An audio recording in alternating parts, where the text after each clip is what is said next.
More now on our all-day focus on the heroin epidemic. As heroin addiction continues to grip the state, it fills jail cells all over Indiana. Yeah, thousands of inmates are behind bars for use of heroin or maybe even other crimes fueled by addiction. Jessica Smith went inside the Hancock County Jail and talked to inmates addicted to heroin. They wanted to show us the faces of Indiana's heroin crisis, all in hopes that others would realize how quickly it destroys lives. Corey Farrell. I've been addicted to heroin for about 5 years now. Rihanna Cook. I'm an addict. I'm a heroin addict. Christopher Williams. Meth and heroin. Different ages and different backgrounds, but the stories Started out in high school on Vicodins. of how they got here The pain pills. all sound the same. A little bit of pills here and there. They remember the first time they crossed that line. The one drug that I said I'd never do ended up being heroin. 2007. That was the first time I got high on heroin. Like many addicts, one time was all it took. And once I started using a needle, there was no coming back.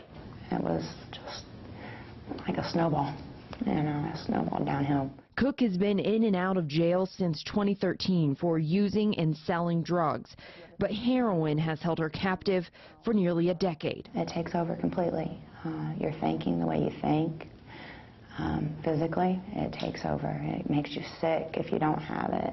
It makes you crazy if you don't have it. Cook is mom to 4 kids. Her youngest child visits her occasionally, but she doesn't see her oldest, her 15-year-old daughter. She thinks that I have chose drugs over her entire life. And that's not the case. It doesn't matter. You know, it doesn't discriminate how much I love or care for my kids or want to be there. Something takes over me. They all range from 13 to 6 years old. Williams is a parent too. He still can't believe how quickly his life crumbled. 6 months ago, I never had a needle in my arm. The second time he shot up was almost his last. All I know is I came to in the back of an ambulance, asked the ambulance driver what happened, and he said, your heart stopped, you were dead, and you were blue. What goes through your mind when you think about that, the fact that you were dead? It messes with your head, because I got 3 daughters. How could they go through life without a father? Or knowing the fact that, hey, my dad was a drug addict. But that fact didn't change a thing. I still got out and did it again. You're playing with death every time you shoot up.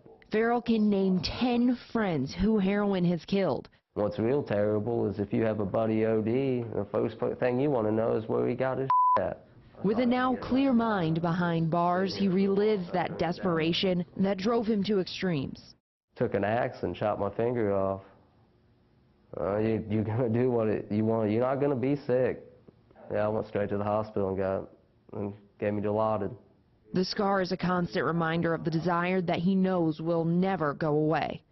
When they say it's very addictive or the feeling of it is like no other, they're not lying. I mean, it will grab a hold of you and keep you in its grips. They warn heroin's high trumps the fear of death and the loss of those you love. It's taken my life, my dignity, my family. It's like co-signing your life over to the devil and not having no control over it. Inside, they're still powerless. This time with no choice but to stay clean. Thank you. Thank you. And nothing but time to wonder what will happen when they get out. Door 7 going to door 9. What do you think it'll take for you to quit for good? I don't know. I really don't. As they sit and think about their future, all 3 inmates say in some way they're grateful to be in jail. I'll explain why, coming up at 6 o'clock. All right, Jessica, thanks. It's 5:48. In our 6 o'clock hour, as she mentioned, we're going to hear the second part of those inmate stories. And they say while they may have lost everything when heroin landed them in jail, it did save them.